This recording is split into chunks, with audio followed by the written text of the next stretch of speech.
Everyone, it's Lindsey Baker with the Action Hour. I'm here with Duncan McNair, who is the CEO of STAE, Save the Asian Elephant. And Duncan is here today to give us the latest on what is going on in the UK with the turnover in the government, and particularly all of the changes since COVID is over. The tourism has resurfaced, and this is where we want to hear the latest.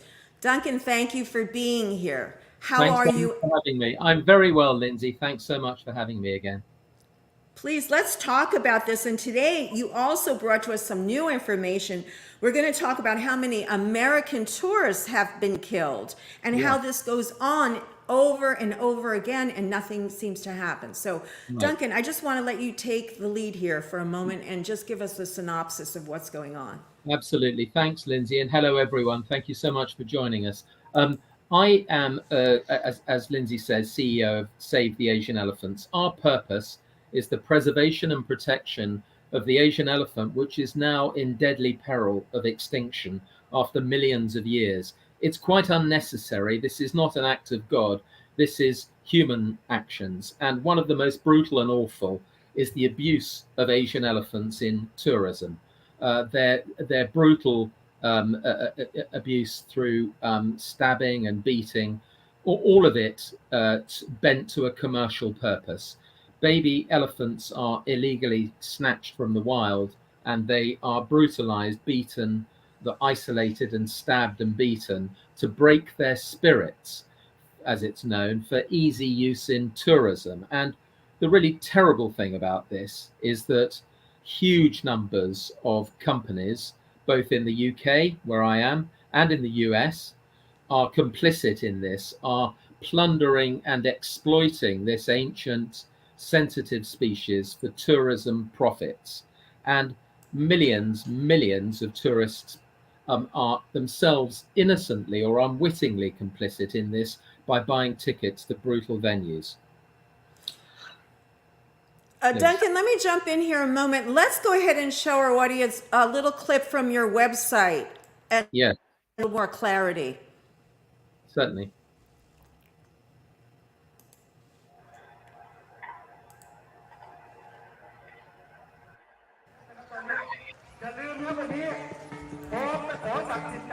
Elephant rides, festivals and camps are a must for thousands of tourists who flock to Thailand each year. But beyond the happy smiles, there is a dark reality behind the origin of these elephants. A brutal trade that experts claim threatens the survival of some of the world's last remaining populations of Asian elephants. They stand on the Asian elephant have been forgotten. The Ecologist Film Unit set out to investigate.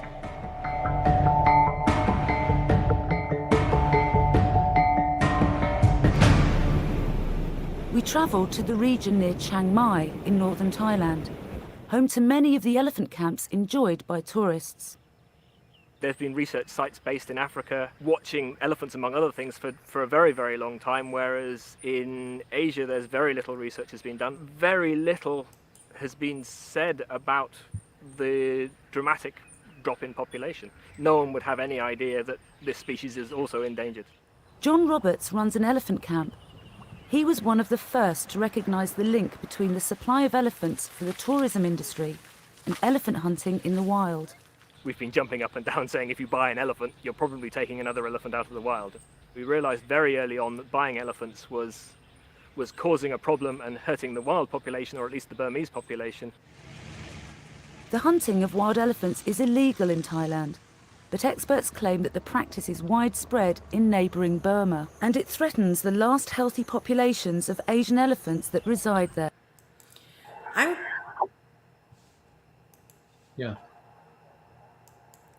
I'm going to cut it off there because there's so much to cover, and folks can go ahead and go and watch that, and you can kind of fill us in. It's just incredible, Duncan, that this continues to happen. And the fact that now so many people have been killed, these numbers here of the injuries and deaths, and we'll get to that later. So it's not only the elephants, it's people as well, and yet the government still allows it to go on. So do you want to address that a little bit?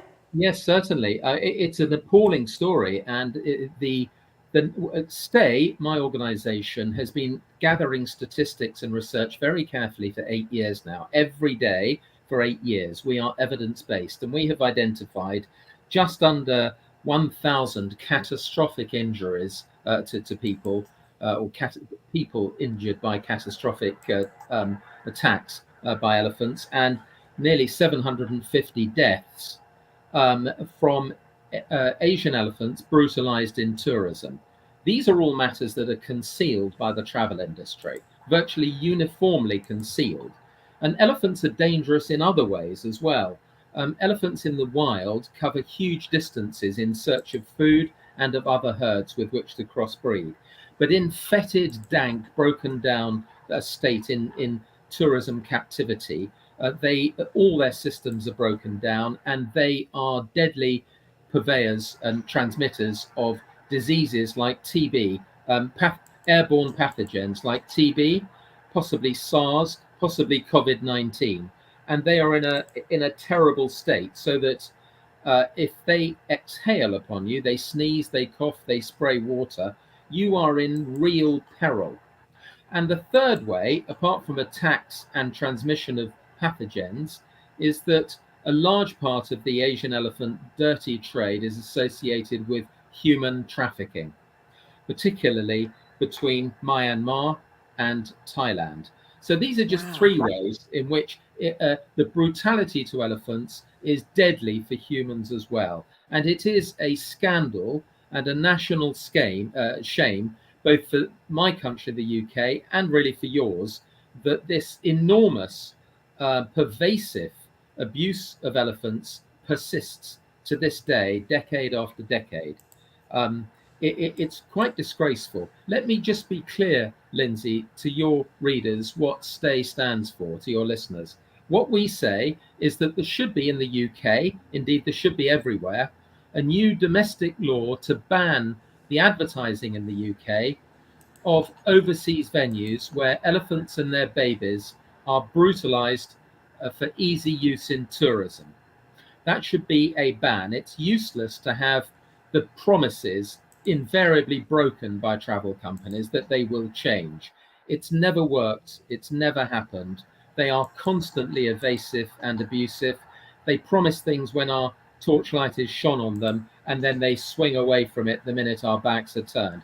We need the uniformity, and we need the compulsion of law. And I know as a practicing lawyer that this can be really effective and has been in other areas.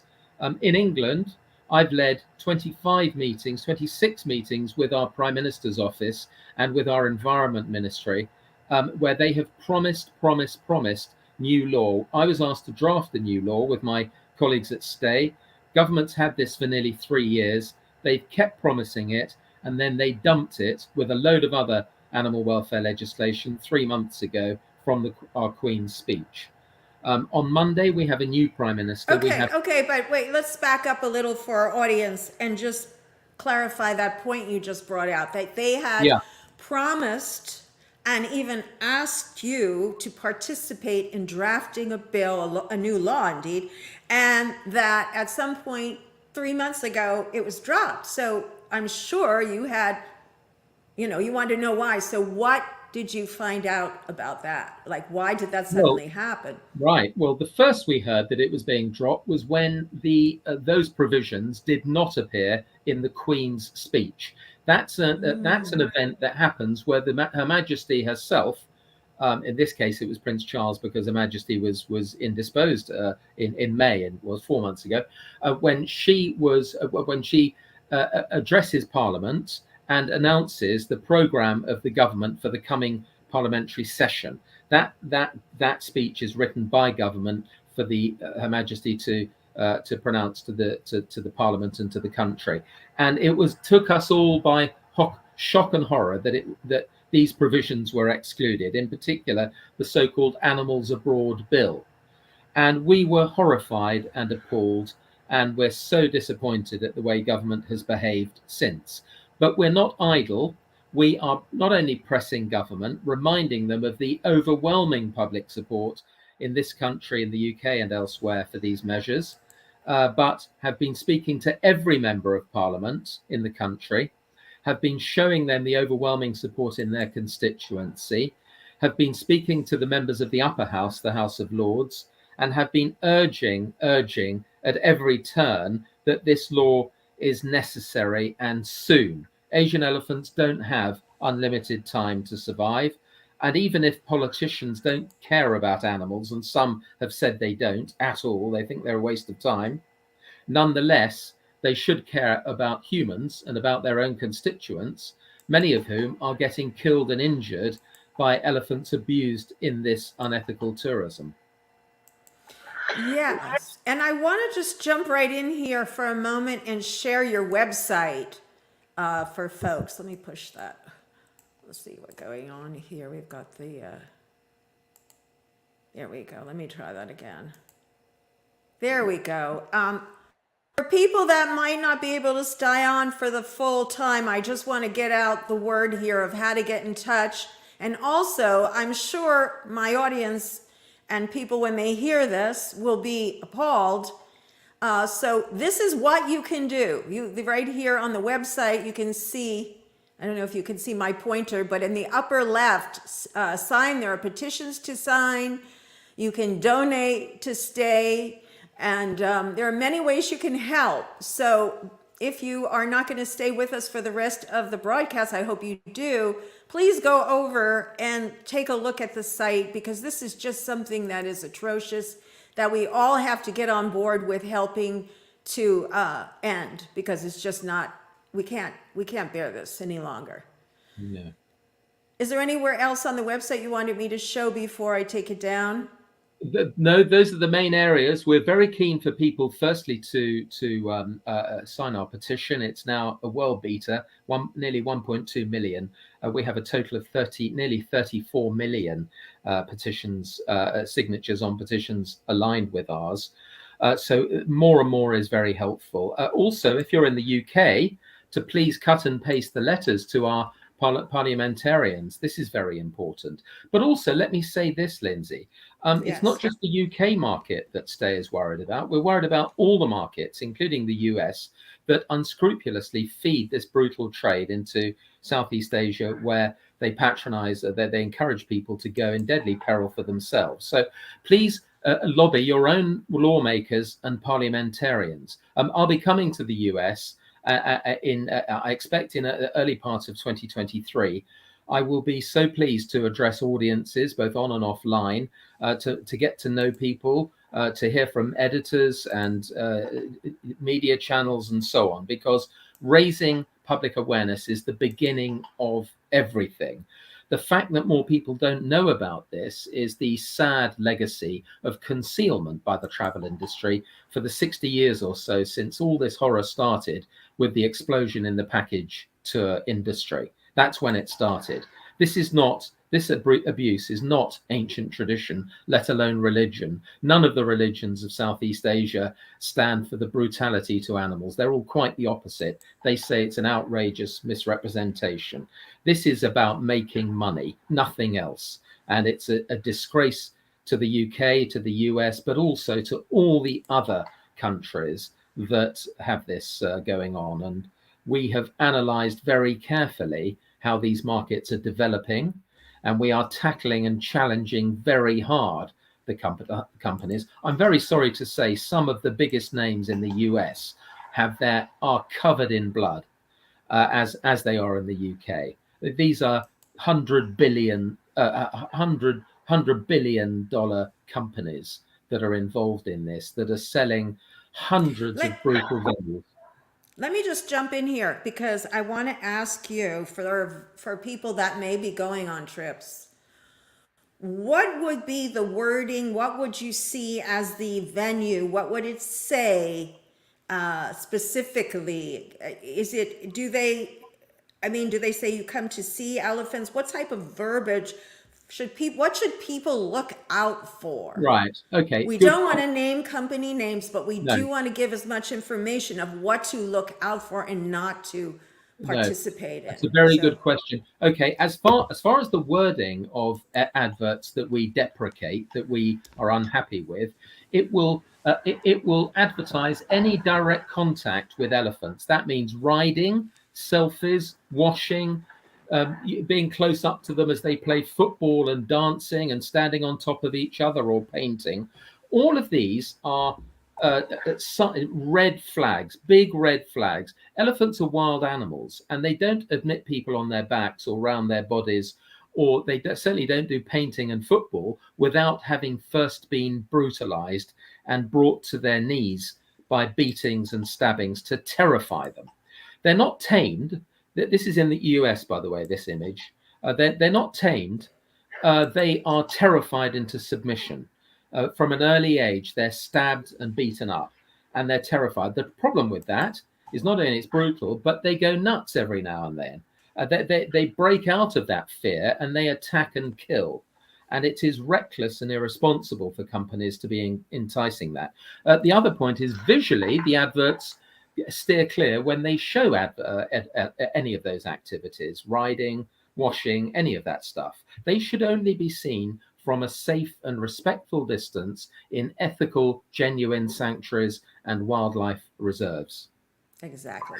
Let's show, this is a great time to show Road to Nong Nooch, the little short clip. Every year, thousands of people visit Nong Nooch Village Park for elephant displays. Teams of handlers torture and beat both babies and adults daily.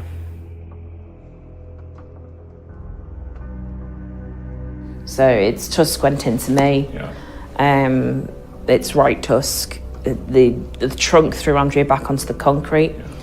It then pulled its head back in and then repeatedly attacked. We got to the hospital, we think roughly around 4 p.m. And she died on the operating table around 8:30 that night. That's good.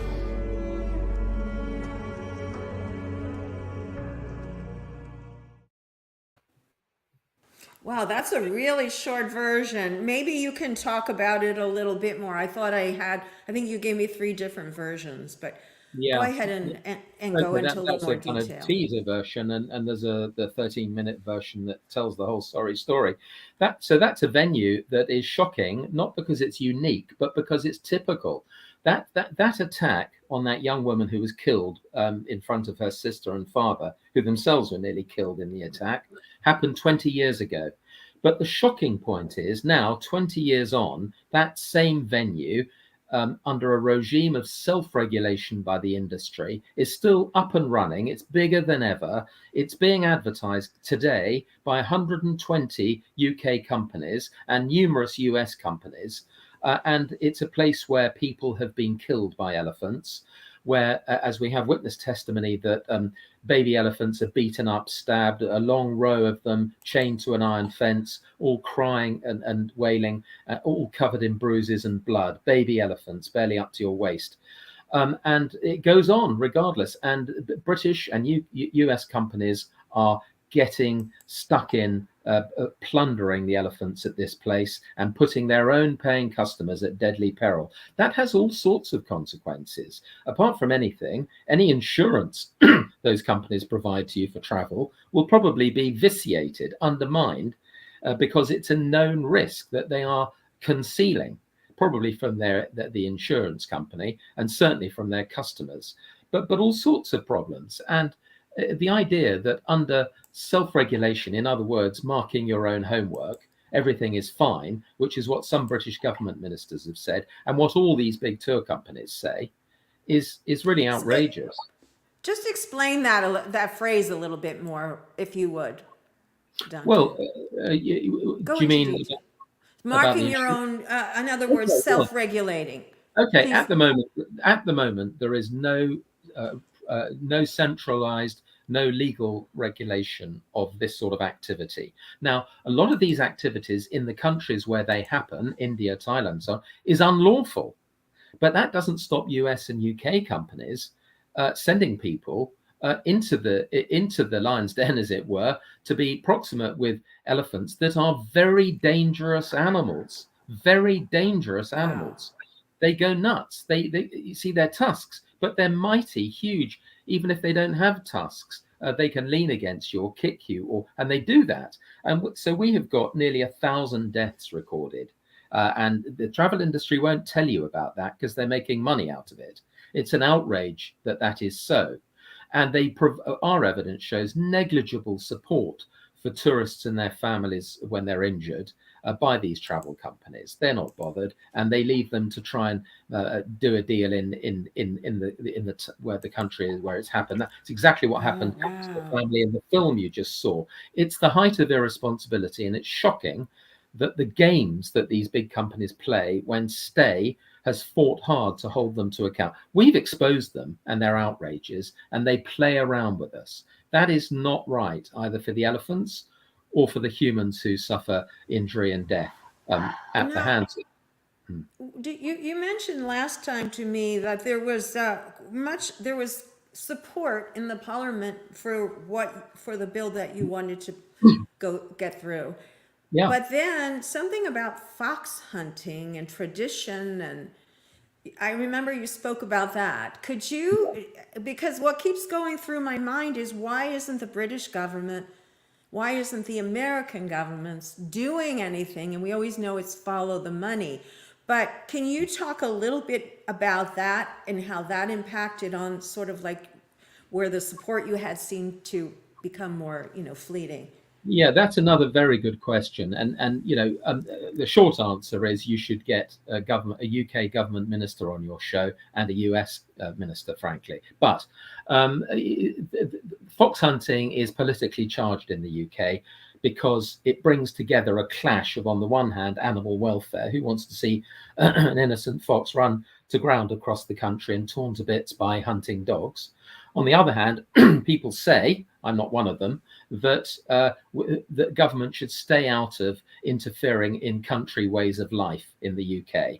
This is an ancient tradition, they say, and government should stay out of things they don't understand, like animals in the countryside. And they say foxes are a vermin and a pest and a menace.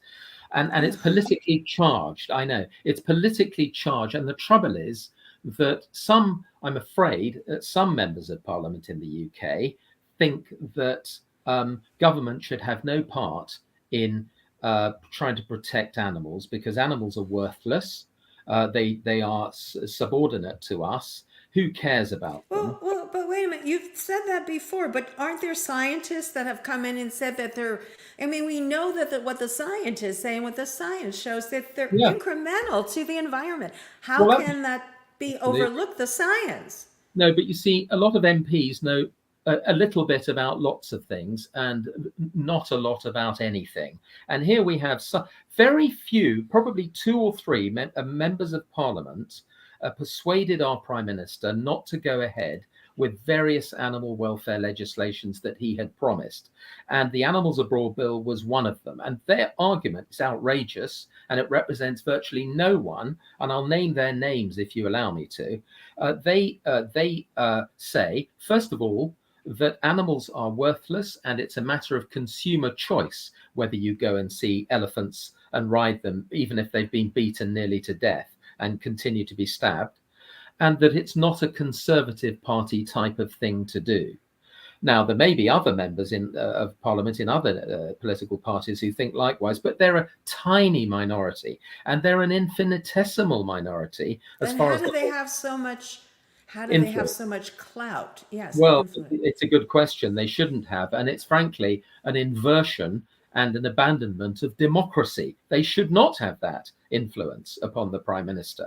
They should not, but he was unfortunately very vulnerable at the time with Partygate, etc., which you may know about. And indeed, he resigned shortly afterwards. But it is an outrage. And I've challenged these MPs to public debates in their constituency or at the Oxford Union or some other suitable forum. And of course, they've all dived behind the sofa very quickly. They're too busy. Their diary won't permit it. It's an outrage, and everyone thinks so. And if you look at our social media, you'll see quickly who these members of parliament are. It's a tragedy, and we think they should lose their positions in public life. I totally agree with what you say. All the science is for it. And let me say a word specially for the Asian elephants. They are known by the scientific community as the mega gardeners of the forests. They are a super keystone species that by their natural activities nourish and sustain the forests upon which all of us depend for our survival. In many ways they do this. They are unique, and they therefore preserve the forests and all the thousands, tens of thousands of species within it, and ourselves who rely on the forest to capture carbon and to exude oxygen. And so it is a reckless irresponsibility for any politicians who know nothing of the issue and care even less to carry this influence. It's shocking. It's a diversion from an abandonment of real democracy, and it is a tragedy for the elephants. Yeah, we're just going through those pictures, and it's so sad to see that. I mean, the way they live, it's why can't we just leave them alone? And Yeah, you know, they do so much for the earth. They do so much. They create an environment for the other animals to help sustain them by, you know, going through and breaking down, making paths, you know, making all it of that. easier for other. Yeah, all of that. And So, more. yeah, I'd like to show now the have you talk about this festival a little bit. Let me see if I can bring that up, and how brutalized they are. We talked about how brutalized the elephants are, and how long this has been going on. I want to show that one for a moment here. So let's do that. We've got that weird thing on. Here we go.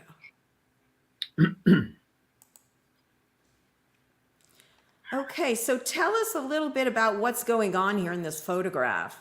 Okay, well, this is another, you know, vivid exposition of the reckless irresponsibility of modern elephant tourism.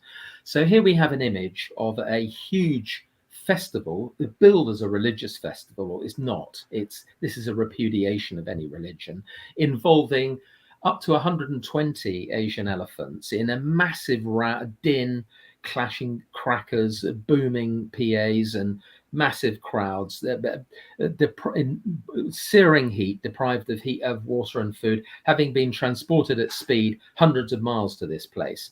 And there they stand in horror and in despair. There's a hell of a lot worse images than this. The point is this, that amongst these elephants, this is a place called Thrissur in southern India. And there are many of these festivals, and the elephants suffer very deeply. One of the elephants, to give an example, has killed many people, either 13 or 14, and seriously injured hundreds more. And yet it is still being used in elephant tourism all the time. Why? Because you can screw money out of it. That's why. And people don't care. The people who operate these elephants don't care as long as they're turning in money. And so again, tourists just don't realize, and their travel companies not telling them, you are in real peril. I've been to this. It looks like it. I mean, look at those people there. If those elephants ever broke loose, they could just trample all the mass. They do. They do all the time. They do. And indeed, in another festival called the Perahera in Kandy in Sri Lanka, we've got loads of evidence of the mahouts, the handlers of the elephants, deliberately torturing the elephants, deliberately. Why? Because they're stoned, because they're on drugs, because they are, I feel sorry for them in some ways, they're economic slaves and commercially subjected. They have no status. And they take it out on the elephants when they're out of their heads. And so all this is all mixed up. Elephants are wild animals. And if they're not in the wild, Lindsey, they should be either in wildlife reserves that are fenced off and protected to be observed. Fine, people can make money out of them, but they should observe them at a safe and respectful distance, or in genuine sanctuaries. And if you go to the STAE.org website, you'll see what we mean by genuine sanctuaries. And there are plenty around, but nowhere near enough to sustain and save the species yet. So the elephants would live very much like sort of a situation if they were in sanctuaries. Right. And people can go there and observe them from a distance Correct. So why, And if you can pause the on idea that, comes up. So I'm sorry, go back to this one. yeah, that's a really good image. Do you see the raised walkway in the previous image you showed? The previous image, Yeah. surely. This No, one? no, there's one showing a walkway above the ground, and people can people can walk along it. I'll go through what I have and you'll point it when Yeah, I come to it. yeah. Okay, there we are. Stop, and people can walk along there. You see them up there, and they don't interfere with the elephants in the Oh, elephant yes. natural activities. Now that's a variation on a theme. It's perfectly doable. People could, good luck to people who want to make money out of elephant tourism. Well, we recognize that elephants must work for their existence. It's a horrible way to put it, but it's not harming them to be seen from a distance like this, not to be played with, not to be beaten up and stabbed and set on fire to terrify them to do unnatural things, but just to do their natural lives in a herd, in a societal environment, eating natural food, free to express themselves, and seen by humans in a benign way. These images, a lot of these are sanctuaries, and you might say, well, that's hardly any different from the wild, and that's correct. Obviously, sanctuaries have to be they have to be protected. From poaching and so on, because there's all sorts of abuse goes on. But this is the future for the elephants. This is their only future, ethical tourism. It would seem so. It would seem so. And what keeps going through my mind is, why aren't these travel venues working with the sanctuaries? I mean, instead of, that would be the direction for them to go, and they could still make their money, but in a more, as you say, benign way. Well, it's money, isn't it? It's money, and it's easy money if you don't want to bother, to change. Why fix it? What do they say? If it ain't broke, why fix it? And that's a horrible thought, but I'm afraid it's pervasive. And I am yearning to tell you, but I won't.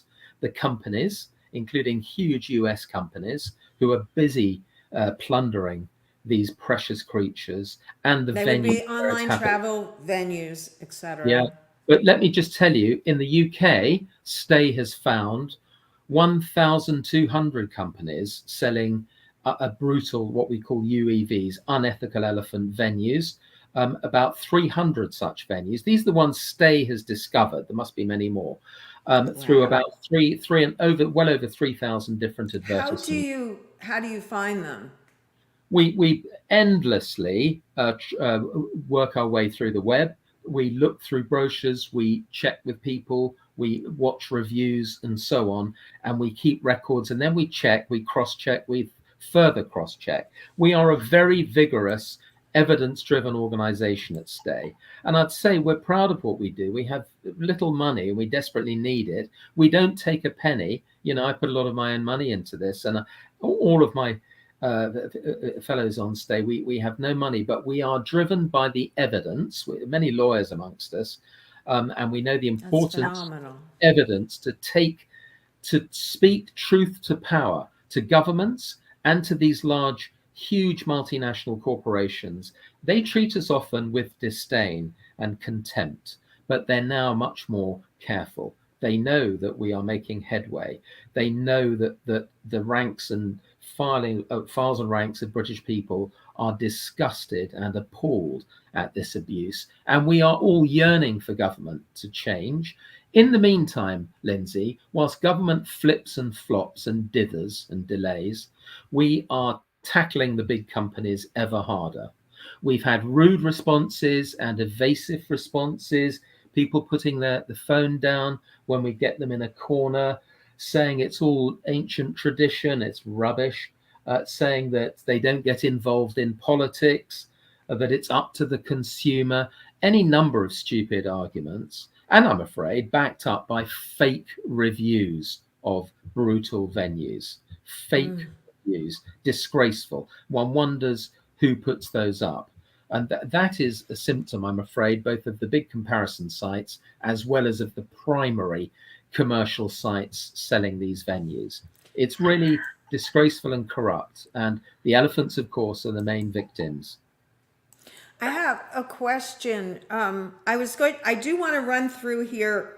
It's unbelievable. I want to ask you how much is going on in the US. We looked at one picture and you said that, by the way, is going, and it was a baby elephant being tortured. And how much is that? How is that going on in the US? It's actually going on in circuses and so forth. Is It that certainly is. So yeah, and you know our statistics show that roadside zoos and yes, oh yeah, all that stuff. It's you know, they've closed down a lot on elephants in zoos in the UK, but I think not so much in the US. Although, as you know, there've been big campaigns to close down some of these awful, horrible, brutal circuses that brutalize elephants and other precious, often endangered species. But there's a hell of a lot still going on, and you in the US need exactly what we need, which is new law to ban the domestic advertising of brutal venues, both in your own country and especially abroad in Southeast Asia.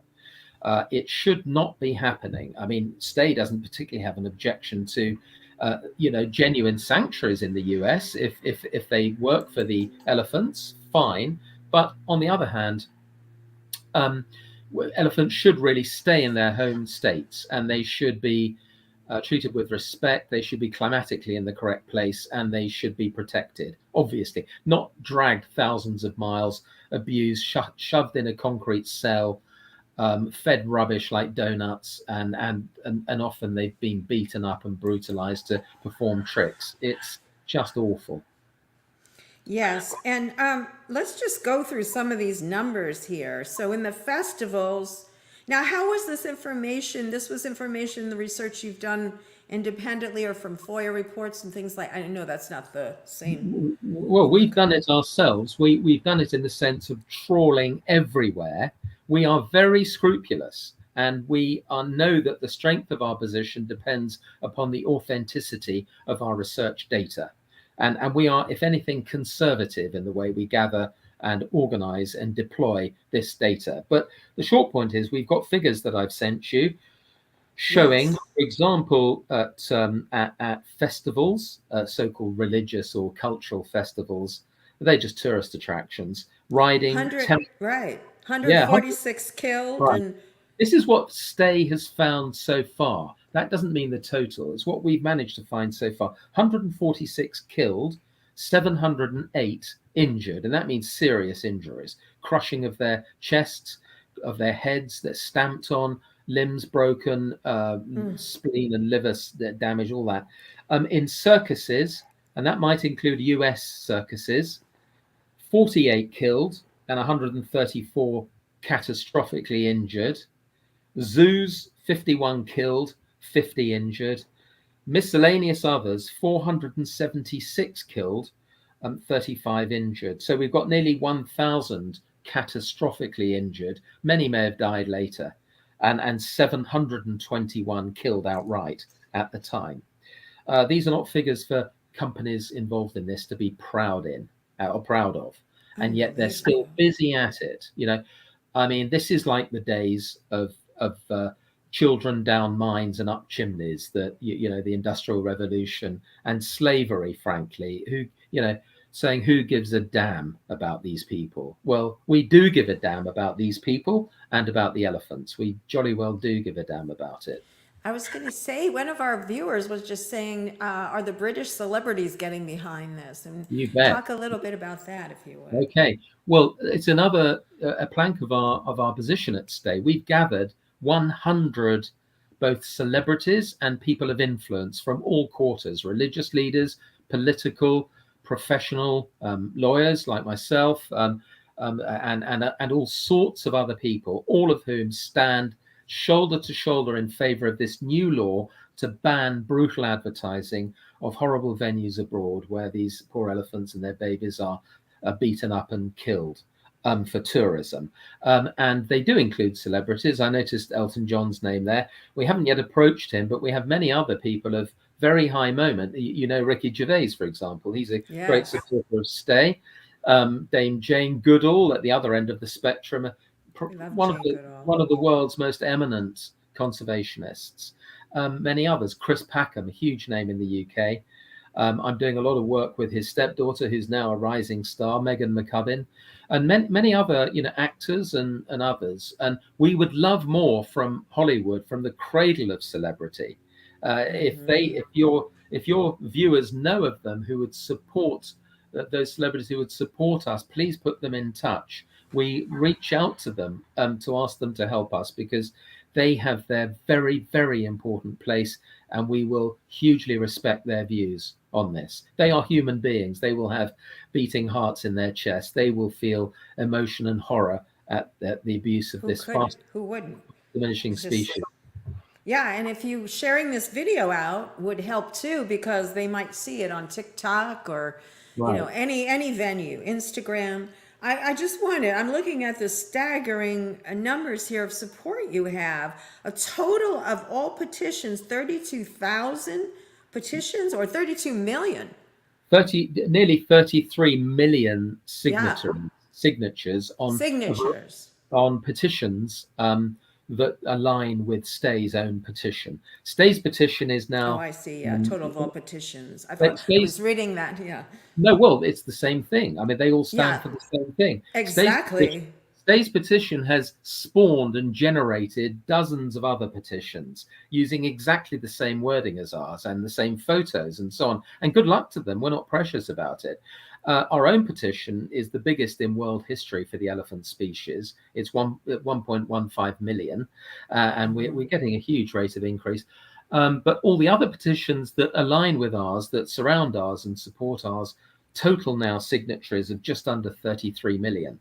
And STAE is quite a small organization, but we punch very hard and we punch every day, and we're not going away. And we like to tell these big giant companies that the number of people who support us swamps the number of people who support them, and they better know about it. If they want to keep going in this, they're going to have to hold on very tight, because they're being surrounded. And we don't want to say it in a threatening way, but we realize the Asian elephants don't have much time left.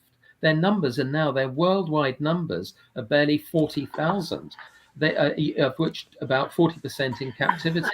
They're at 5% the numbers of African elephants.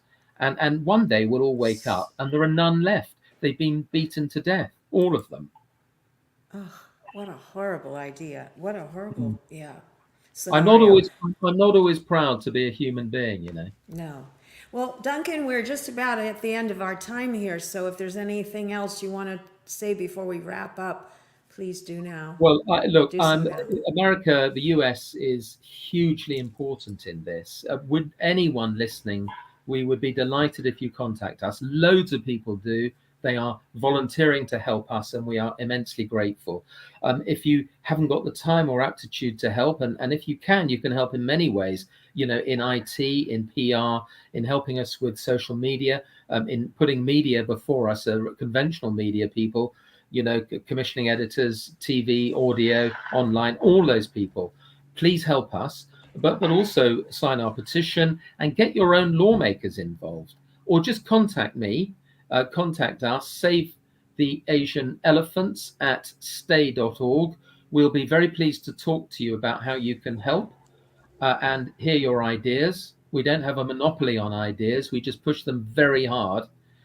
And we'd be delighted to hear. And it's the US is very, very important, along with the UK and the EU bloc and so on. We know we have huge support in the States from the vast numbers of petition signatories, and what we hear back from the great people doing work for animals in the US.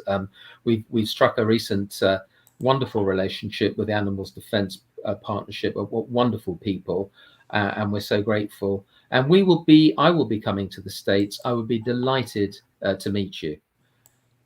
Thank you very much. Yes, thank you for being on, Duncan. Please keep us posted. And everyone, please go to the website and sign the petitions. You can contact Duncan. I'm going to put the links of how to contact him pinned to the top of this broadcast as soon as we go off the air. So you'll have that information for you. And again, Duncan, thank you so much for the work you do to save these precious creatures. We cannot let them go extinct. So folks, let's take action now. So that's it, folks, for today, and I'll be back next week. Thank you for watching. Thank you for being on, Thank you Duncan. so much. Bye-bye. Thank you, Lindsey, and thank you, everyone. Bye.